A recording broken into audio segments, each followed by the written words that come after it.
Evolution of a Nobody, Book 2, Chapters 10 and 11, Shadows and Rumors.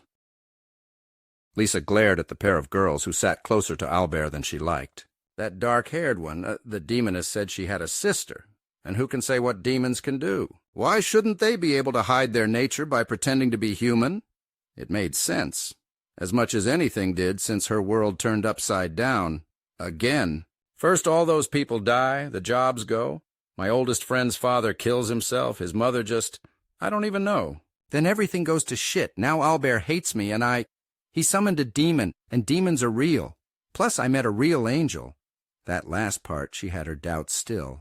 I could have just been dreaming. But if demons are real, why not angels? Both ideas kept Lisa up at night, staring into the utter emptiness of the deepest darkness.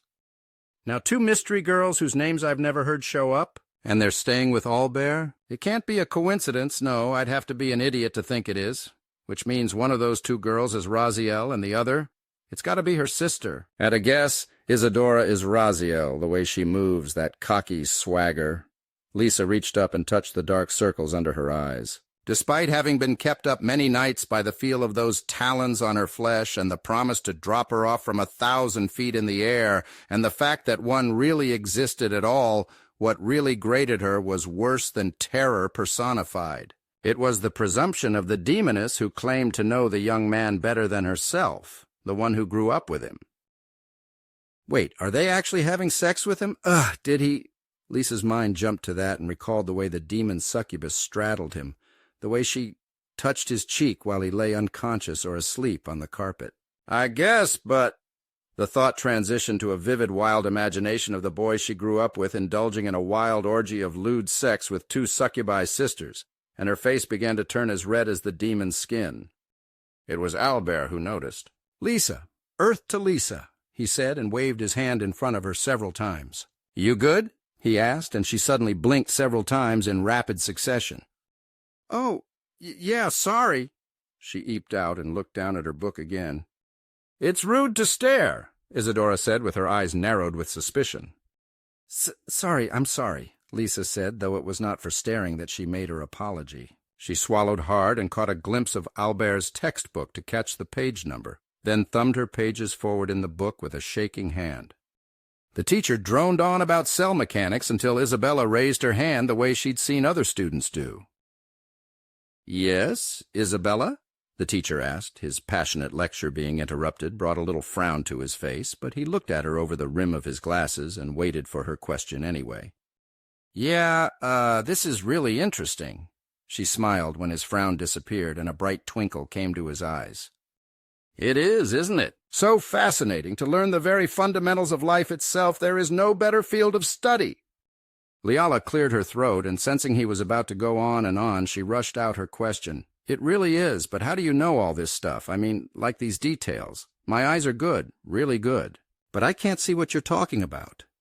"Have you never used a microscope?" he asked, his little frown returning. "No, never."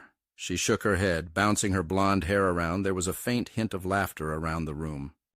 "Oh, I see. Well, that's a tool we use that lets us look at very, very small things that the naked eye could never hope to see on its own," he answered, and Leala perked up. "So, could it see a soul?" she asked. "Or like magic, I mean. If magic were real, do you think it could see that? Or what about other dimensions?" The teacher chuckled and shook his head indulgently. No, I think not. If those were real, I doubt they'd be viewable by a microscope. More likely they would be based on some form of wavelength like radios, and would need something suitable for something like souls or magic. And according to current hypothesis on other dimensions, you would have to tap into the energy of a collapsing star, or the gravitational pull of the resulting black hole in order to find other dimensions. But that is a question more suitable for the astronomy or physics classes at university. Professors Maxwell and Manning have done some exceptional work in their respective fields, and may be able to tell you more. If you're really interested, he snorted, in those subjects instead of biology, they're renowned experts who personally select their students. If you stay till graduation with top marks in those classes, you have a chance at selection for their classes. "Selection?" Raziel asked. "Like apprenticeship?" she asked. Yes, those two have the rare privilege of selecting who gets to study under them, a condition of working there, he shrugged. Most professors don't get to do that, but most aren't leaders in their field either. Success is the ultimate path to freedom. The older teacher actually made a very serious face, his eyes moving around the room. You children should bear that in mind. You may fake success for a while, but ultimately, if you try to make your work more than it is, terrible things can happen. All eyes turned toward Albert, and his head hung down. Real success is the highest form of social currency. Remember that. The teacher was not looking at Albert when he said it, and when he saw that the students were staring at the sandy-haired young Albert, the teacher cleared his throat and moved on. Now, enough sidebar questions. Let's move on. We have a lot to cover before you go to lunch. Move on to the structure of the heart on page 162. The teacher resumed his impassioned lecture to the students of his class. However, for all his efforts at presenting the material in an engaging way, he lost 4 minds to their own thoughts all in the same minute. The rest of biology class passed uneventfully, each one lost in their own thoughts, and only passing attention was paid to the lecture. A way home, a real way home, maybe? To let them know we're alive? Maybe to get back. Maybe to bring some of these tools back with us. Leala turned that thought around in her head with growing excitement. That is, she did, until she saw her sister's face. Even disguised as the human Isadora Blackworth, she could read Raziel like a book. Demons didn't have an easy time at home, and succubi were even worse off than imps, seen as having little worth beyond their capacity to induce pleasure. Only their magical potential gave them another avenue of potential success. Even with someone like her sister, a prodigy with magic potential that far surpassed others of her age, she was often subject to the advances of those who were meant to be either teachers or, if she sought them, friends. She's not thinking of home right now, not even a little bit. It's the technology she's interested in. Leala watched her poring over the book, her eyes rapidly sweeping over the pages. To the angel's surprise, Albert wasn't telling her to slow down. His eyes were moving as fast as hers. It was at just that moment that it occurred to her that she only saw Albert doing homework once, and that was when he had an abundance. Is he smart? She wondered in her own mind, not even harboring a passing thought that he was dumb, but watching him keep up with a prodigy made her reevaluate the boy again in a new and different light. Lisa watched the way Albert and Isadora zipped over the pages of the book, reading far ahead of the others by leaps and bounds. Notably in her mind, neither seemed to be aware of the fact that they were taking turns turning the page, or even that either was even doing it. She tried to focus on her own book, reading the section she was told and understanding it as she assumed, well enough to pass the test before she was allowed to forget the knowledge she didn't need. A few feet behind her was the proof that her lab station wasn't really paying attention. Several of the more popular girls were gossiping in hushed tones, confident they wouldn't be noticed. Confident that nobody would say a thing even if they noticed, they gabbed on. So then he was like, no, I just don't want to, and they can't make me. Based! Totally based. I know, right, and he's on the football team. We're going to go to the same college. Lisa vaguely recognized who was speaking, but it all seemed so stupid. She closed her eyes. Why did it seem so important? I just wanted to be liked, but liked by that. Getting an N with them? Just the thought. It made her remember the utterly broken look on Albert's face when he was down on the ground outside her home. The shock of betrayal. The hurt on his face as he tried to hold back and mostly failed. Even if they became nice tomorrow, I couldn't be friends with them. Just listening to them makes me relive that moment. What am I supposed to do? I'm so confused. She closed one hand over the other in her lap and sought answers again and again. Angel! Please come again. I did what you said. I told them the truth before the rumors spread. I'm on the outs now with everyone, or most people. But Albert hasn't forgiven me, and now a demon, possibly two, watch me. I don't know what to do. What do I do?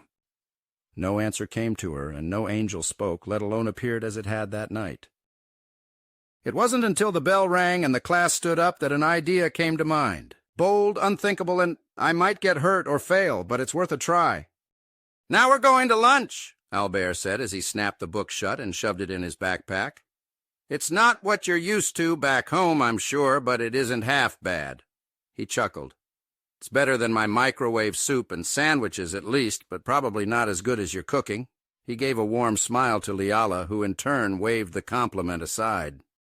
"Nonsense! You taught me how to use those tools, so it's only natural I should get proficient with using them," Liala said, and it was Lisa's turn to hang her head as she watched Albert walk out without saying a word to her.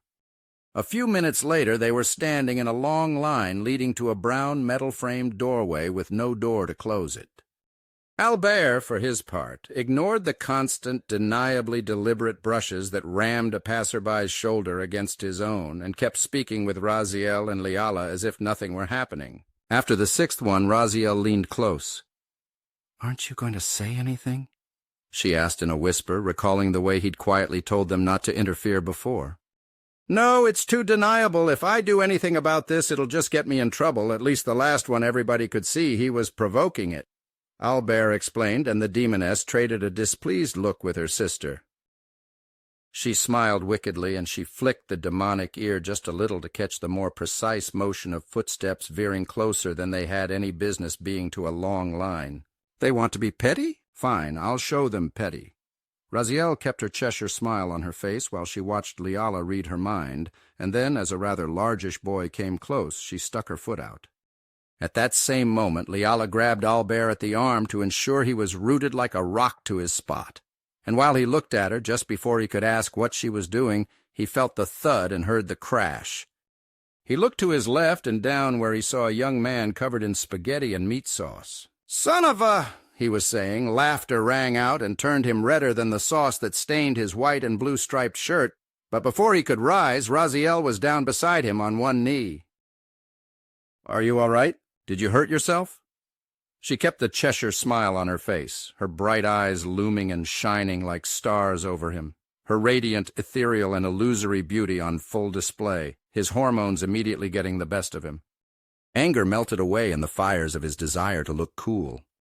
"I tried to catch you before you could fall after accidentally bumping into my dear friend Albert. Goodness, you have to be careful about that, you know. Unfortunate accidents happen while trying to hit people from behind, making people look clumsy and cowardly, so I'm sure you just lost your footing," she said, and when he closed his hand around hers, she tightened her grip, stood, and gave a solid yank, pulling him to his feet. He looked down at her, briefly surprised by the ease with which she did it. Yeah, of course, I'm fine. Just an accident. Eric, my name is Eric." He was a sizable young man, as humans went, or so Raziel thought when she had to raise her chin to look up at him. Muscular, athletic, kind of like Albert's muscles, she thought. Typically, Albert dressed down with loose clothing that made him look smaller than his true size, but having handled his body herself many times as she and her sister built, destroyed, and rebuilt their skills into something that would be more apt to let them survive, by now there was no question left in her mind. His body benefited enormously from their efforts, breathing easier and being considerably stronger than when they began. Eric in front of her was waiting quietly, and Raziel snapped back to the moment. Isadora Blackworth," she said, and jerked her thumb over her shoulder toward her sister. "My sister, Isabella. The two of us live with Albert." Eric's face, red with embarrassment, was briefly jaw-droppingly stunned by her words. "You live with him?" Eric said rather louder than he intended, and heads turned in their direction. "Yes, they do," Albert said, finally speaking up. He said it with the kind of matter-of-fact contempt reserved for stupid questions. "They're very dear friends. Not that it's any of your business, Eric, but they're staying with me for a few months, maybe more." Albert glared up at the taller boy, a hard expression on Albert's face, his jaw set. Eric was darting eyes back and forth between the two and the target of his dislike, struggling for words until someone spoke up. "Hey! Move it along, we want to eat!" A voice farther down the line called out, and Albert showed his back to Eric, pausing only to put a hand on Raziel's shoulder before he moved up and entered the food service section of the cafeteria.